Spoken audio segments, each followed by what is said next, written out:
developing people and really giving them both the training and the feedback and the positive reinforcement so that they can feel good about the jobs they're doing is vital. And so I really am thinking a lot about my leadership team and how I can develop them.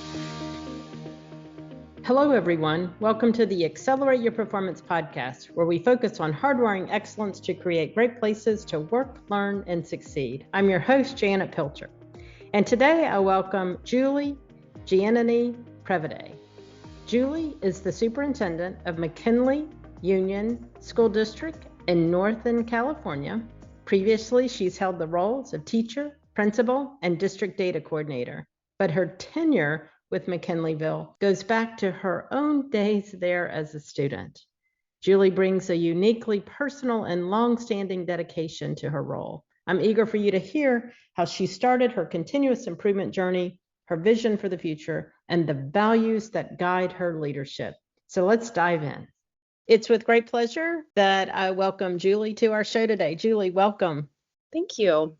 It's great to have you here. And not too long ago, in October, we were together in What's Right in Education. And there you spoke about your experience on just starting. And you shared that you started with rounding. And, you know, Julie, rounding is one of our most popular tactics, and people get a lot out of that. So Casey shared with us that you round with employees and parents and caregivers. So talk a little bit about how you started that and tell us a little bit about what you're learning along the way. Yeah. So for us, we had attended the Carnegie Foundation for many years, the Summit on Education, as part of our work with the S.H. Cowell Foundation.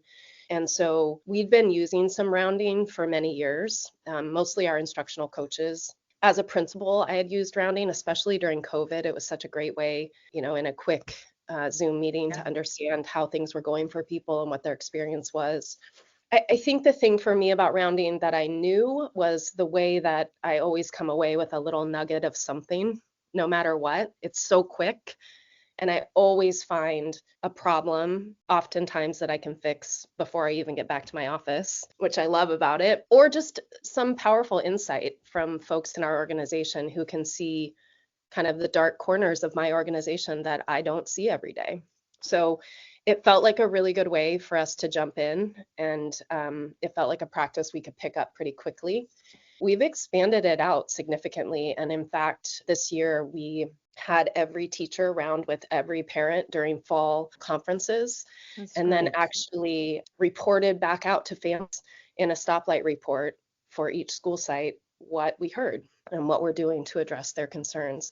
So there's some feedback on that. I think there's some ways that we can make that work better for our teachers and ways that we can make it more powerful for families, but it has been really beneficial to get that feedback from folks. I wish more leaders would do what you just said, and that is get teachers or even some of their leaders to round with parents, and you're right, you just start and you do it the first time and you learn and you'll get better and better or figure out how you want to do it in particular ways.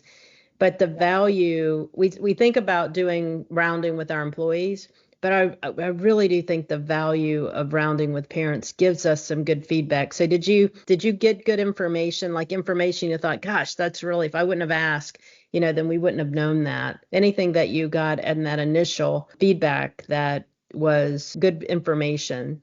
I think there were certain things that we knew. We had switched communication systems this year. I knew I was going to get a heavy hit on that. I knew people were going to be unhappy with that. But then being able to report back to them, we heard you. We know these are the things we're doing to make it better. So that was powerful.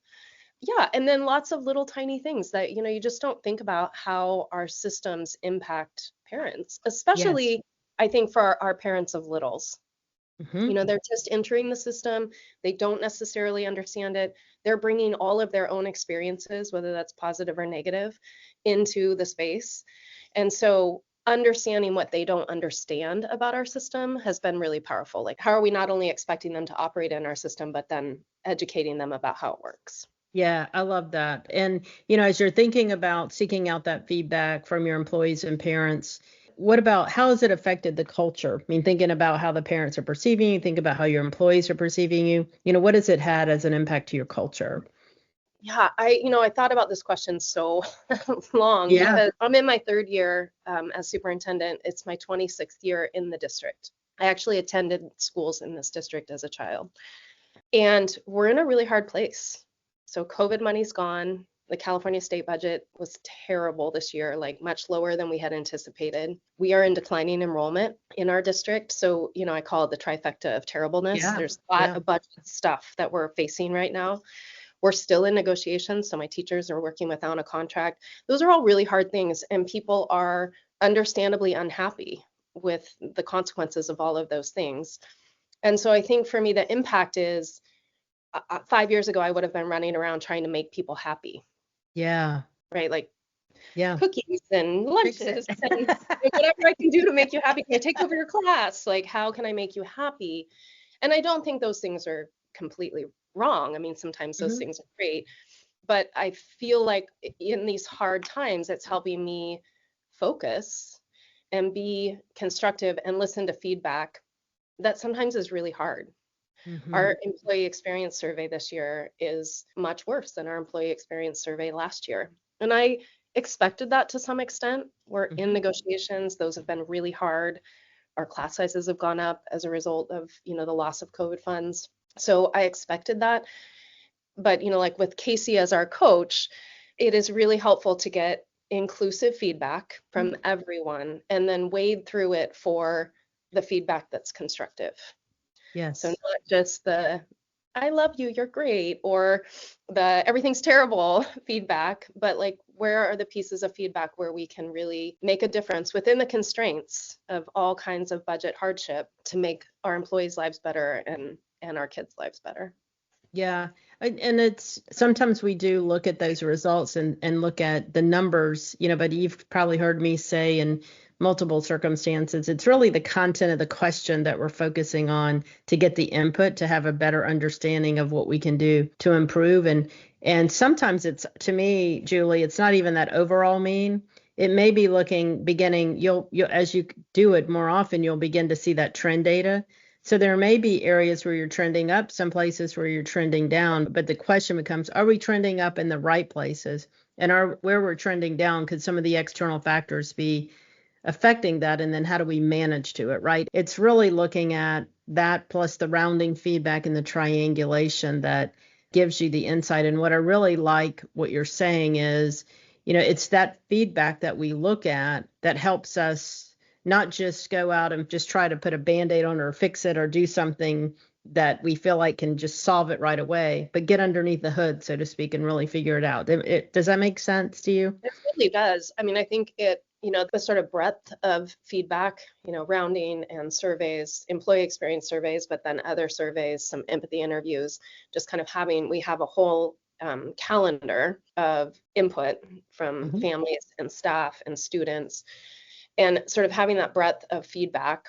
It is pushing us to think in terms of next year and 5 years and 10 years, which I think is something that's really been missing from our district for a long time. Yeah. That 10-year planning, like I think we get so caught up in year to year because our budgets are so year to year. Yeah.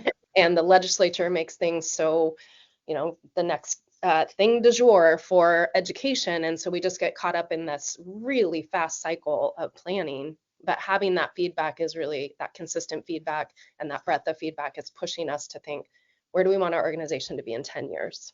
Yeah. Oh, good. Nice work, Julie. I mean, nice work really triangulating that information and leading from that. At What's Right in Education, you also, on the panel, you shared some excellent advice with our attendees on just starting where they are. We hear ourselves say that. Sometimes I have to say that to myself, just start where you are, and grab hold for a little bit. But you look at the cadre of the willing as well. So would you mind just resharing and expanding a little bit about what you were talking about here? This is kind of an idea that I've brought forward through my career. I taught middle school for 13 years. And like I considered myself a teacher leader. I was excited to try new things. One of my colleagues calls me a shark. And I was super offended at first about that, but he said, no, no, no, you can't breathe unless you move forward. But I know that that is not the case for most other people, and that change is really scary and hard. And so we've really relied on pilot programs. So taking an idea and starting small. And when I talk about a cadre of the willing, I think there's two groups that fall in there that are super important. One is our folks who are excited about everything. They're Mm-hmm. just raring to go and they're like, me, hand up, Yeah. always hand up. And I love people like that. I appreciate them. But I think the other thing about a cadre of the willing is when you can find that person who isn't necessarily a hand up kind of person, but who's interested in the problem of practice, right? And so putting those folks together, bringing in somebody who might be a little bit more reticent to try something new or to advocate for change, but bringing them into that group of folks who are excited to Mm-hmm. try something new, to change, to iterate around a problem of practice. I think that can be really powerful too. So creating little teams with excitement and passion for a topic, and it just becomes harder and harder for the rest of the staff to say Yeah. no when they Yeah. hear their colleagues saying, this is working, this is so great. Yeah. And, when we think about engagement, going back to bringing the cookies and things like that you were talking about, that what you're doing right now is really how we engage people. When they're solving problems, when they're trying something where they're looking at what's working, what's not working, and having that conversation, they are engaged and they're not being told what to do, so to speak. They're able to try that. So I love it, just starting with, if you went in and said, here's what we're going to do across the board, it probably wouldn't work so well, right? It never does. I still try it. Yeah. I still get sucked into it. Yeah. Don't get me wrong. I've done it plenty. Yeah. But like thinking about Hattie's work and collective efficacy and the impact of Mhm. collective efficacy, I think about collective efficacy all the So time good. because I think those are the most exciting spaces for me to be in when we're Yes. really like grappling together with people who are excited to grapple with it, Yeah. solve a problem and have an idea and see it succeed or fail, but learn Yeah. from it. Yeah. Like I love those spaces and I feel like everywhere we can create those is just so valuable for our organization. Yeah. So good. We've talked about leaders, we've talked about teachers. We also do a lot of work with staff. They're a very important part of our organization, our school districts. And I know you're excited about the continuous improvement effort and with your classified staff. So what do you anticipate that will look like as you move forward? I think we all know that our machines don't run without our classified staff. And in my case, they're about 2/3 of our staff. If we include before and after school care and food service and bus drivers and all of those folks. And I can see a real divide between our units, especially around student behavior. So as our certificated staff move toward more inclusive practices, toward restorative practices with students, sometimes I think our classified staff feel like we're letting kids get away with things, right? They're operating from a different set of understanding. And so I really see that divide. I Gotcha. see the way that it can get in the way of us creating environments where kids truly feel like they belong, that Mhm. all kids, all identities can really feel like they belong in our schools. So I feel like, bridging that gap is part of that work. But I also think they're 2/3 of our organization. Yes. So it's just a math problem. If Yeah.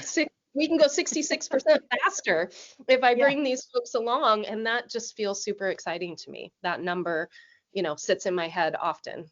Yeah. 66% faster. Yes, I want to do that. Yes. Yeah, so good. And, when we look holistically across where we spend our time in school districts, not with you all, but in general in school districts, we don't really spend as much time, with that 66%, right? I mean, And some of them are such dedicated people. yes. Go above and beyond. They are honestly, in many cases, they're just so willing to be flexible and to pivot based on whatever a kid needs. They stay late, they help with extra things. I mean, they're really dedicated to our organization and to our kids and our families. Many of them are parents. They really Yes. have insight into how our system really works for families. So I think ignoring 2/3 of our organization who have so much to offer would just be silly. Yeah, good point. So as we close today, you've been in your district for quite a while and now you're leading it. And as you think about where you are now as the leader and you think about the work that you're doing and just the work that we do collectively with leaders and superintendents, what's most important to you as a leader? What do you offer, to people to say, as a leader, this is where I am now. This is really what's important to me.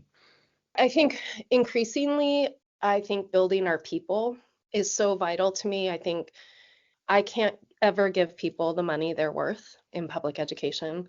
I'm never going to make the job as easy as folks might want it to be, but growing people is so vital to me. And just thinking about, especially our work with Studer around leadership development, I think so often, the whole time I was a principal, 13 years, I went to conferences for teachers to help my teachers be. But the truth of the matter is, although being a teacher helped me understand who I was leading, there's really nothing about being a teacher that helped me be a principal, and not even a lot about being a principal that informed what I would have to do as a superintendent. And so I think understanding that just because somebody works in our system, we're really asking them to do a wholly different job. And that's true across so many parts of our organization, where we ask, a playground monitor to become inclusion paraprofessional. Like, those are really different jobs with really different skill sets. And so I think developing people and really giving them both the training and the feedback and the positive reinforcement so that they can feel good about the jobs they're doing is vital. And so I really am thinking a lot about my leadership team and how I can develop them, thinking a lot about teachers. And, teachers often feel the training is dropped on them. Yes. Whether they want it or not, whether they feel like they need it or not, or any of those things. And so really thinking carefully and taking feedback about, what do you really need? And then, sometimes what I think I need from the spot I'm in isn't the thing that the system needs, but at least explaining myself, explaining why we made this other decision. Yeah, so good. And, just your people are lucky to have you. And I think, lucky because of what you bring to the table as a leader, your willingness to continue to grow and develop as a leader and continue to provide that back to your team. But just kind of really neat, Julie, that you're in the place where you taught and that you're at that position to lead it. I'm in my hometown. So this is Pensacola is where I was born and raised, and had an opportunity initially after teaching come back, and I was in my University of West Florida, which is my hometown university, and can contribute to my community holistically. And there's a special, I don't know if you feel, but there's just that special feeling there, don't you? Yeah, I can't even tell you how many parents I'll get on a phone call and say, talk to them about whatever I need to talk to them about. And then they'll shyly say to me, "Are you Miss G? Did you teach 8th grade?"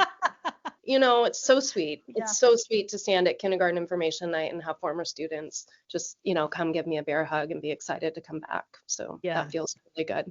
Well, thank you for your time today. Thank you for your leadership, and just really appreciate you and what you contribute to our profession. Thank you, Julie. Janet, thank you so much.